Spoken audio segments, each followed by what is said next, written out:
Good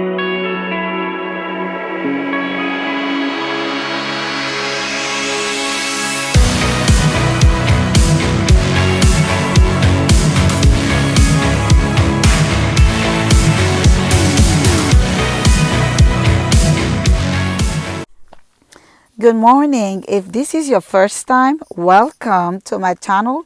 This channel is basically supporting the family.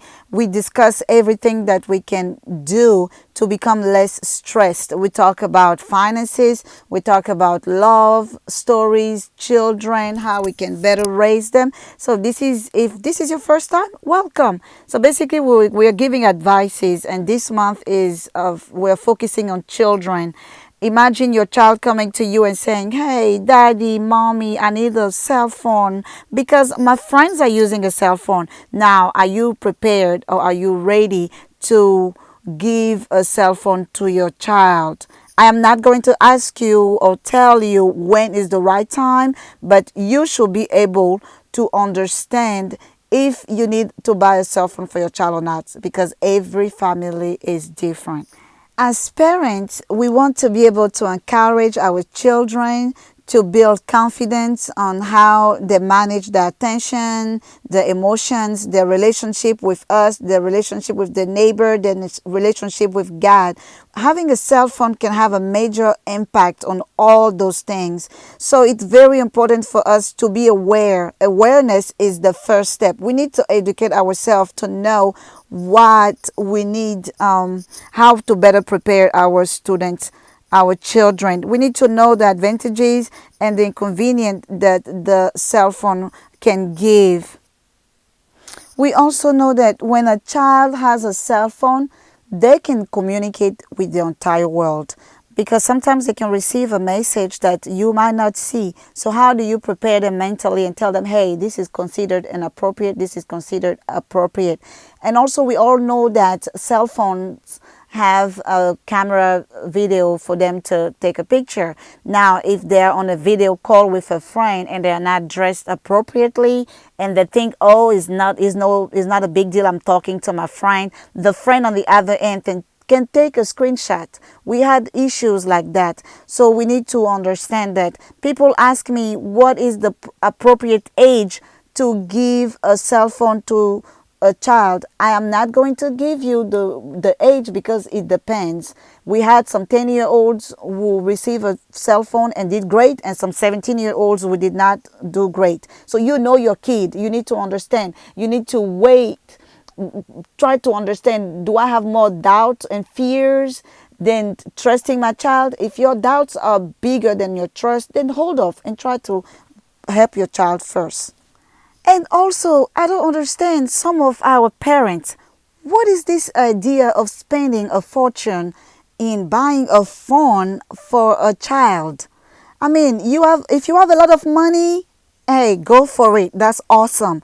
But please do not think that you need to go and break your bank and finish your whole saving because you want your child to keep up with the neighborhood or the kids in the school. Please, this is not a good message that you are sending your child. You are basically telling your child, when you grow up, you will be working to please others. You will be working to show off. You will be working to not save and invest. You will just work to look good every day. Please, I don't think that's a good teaching that we give our kids. I mean, look at those rich people walking around. They don't have all this bling bling and expensive phone and trying to show off. But you dig into their life and you find out what they have. That's what value is. It starts from the inside. So please don't waste your child's time and don't waste your time trying to give them those ideas of spending everything that they have.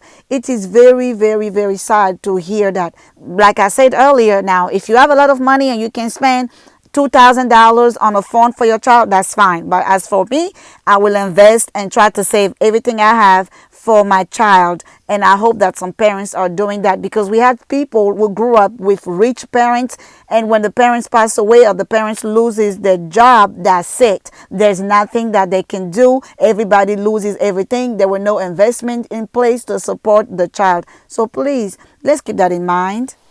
Alrighty, so now let's talk about some questions that you can ask yourself. Do you think that your child needs a phone? If yes, do you believe that your child is responsible enough to handle the phone?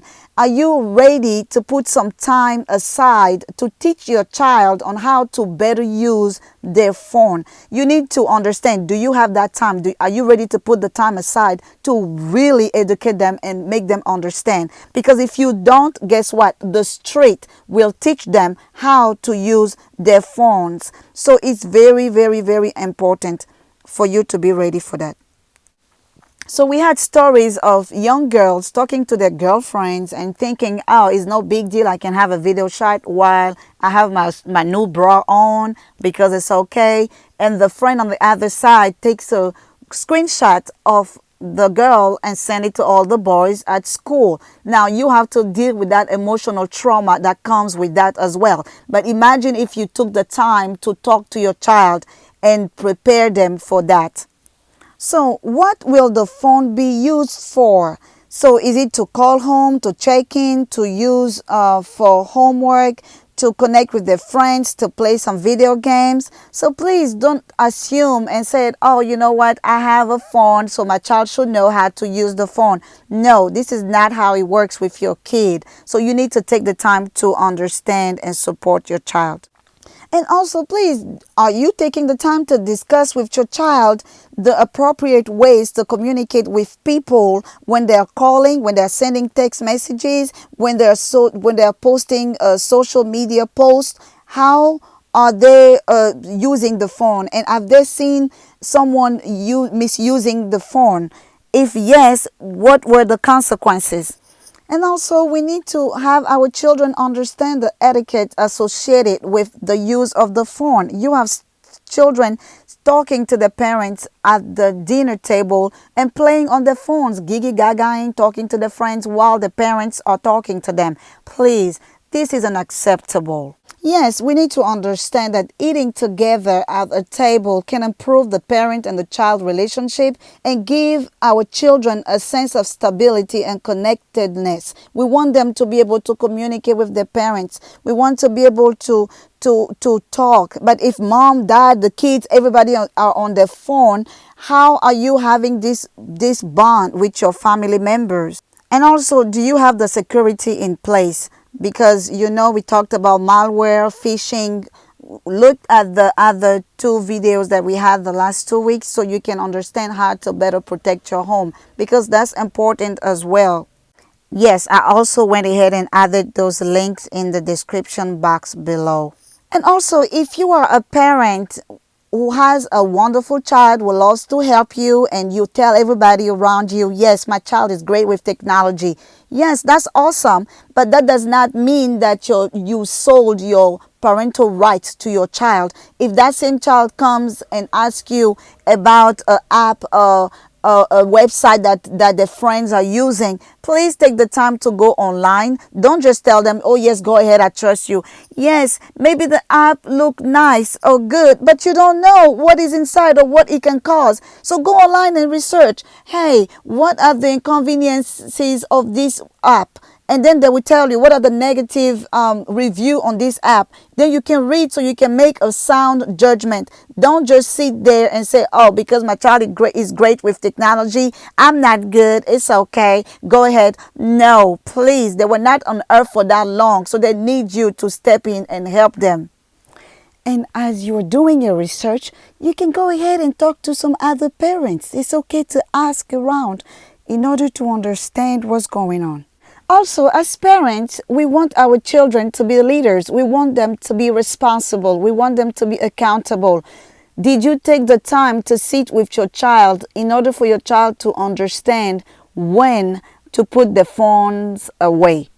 Well, now everything is virtual now, but I've seen a lot of kids at church playing on their phones while the praise and worship was going on. They were teenagers, and they were okay with it because the parents were okay with it, and they were just there while we were praying or while the preacher is preaching. They're sitting down playing with their phones, and the parents don't say anything. But if you took the time to sit with your child, you can still do it now. You need to explain to your child, there are some instances where you have to put your phone away. If we are in the presence of the Lord, if we are praying as a family or as at church, you need to put your phone away. If an adult is talking to you, you need to put your phone away. They need to understand that, because they are not reading the word, they are literally playing a game, and we do not say anything thinking that we will talk to them later. But if you take the time to talk to them beforehand, they will understand, and then we can explain to their friends, I'm putting my phone away out of respect. I'm putting my phone away because my parents raised me well. I'm putting my phone away because I'm a future leader, and I need to know that there's a time for everything. These habits start now when they are young.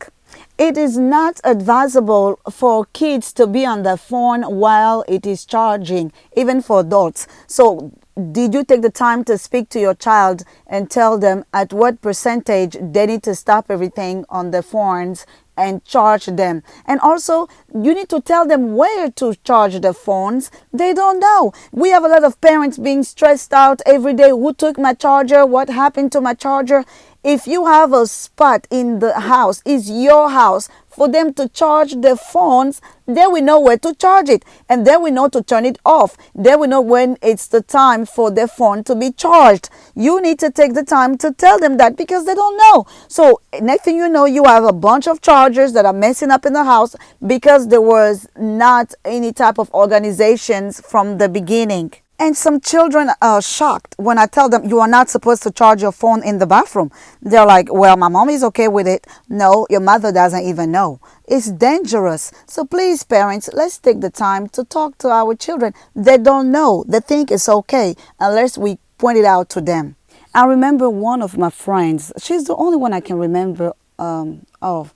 She has her charging station right behind her couch in the living room, so everybody in the house knows where to charge their devices, which is pretty good. Now, if you have a child telling you, Mom, Dad, I don't think you need to tell me anything. I have a phone now. That's my private life. I'm independent.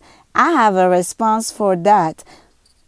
I hope this helped you understand how to ask those little and simple questions. They might seem very simple, but guess what? It's better to address them early on. So these were some questions. You can go back and listen again. I hope that you learned something. Please do not forget to subscribe, to share, and also please don't forget to put some comments. We can help one person. We can help one family. Thank you. Bye-bye.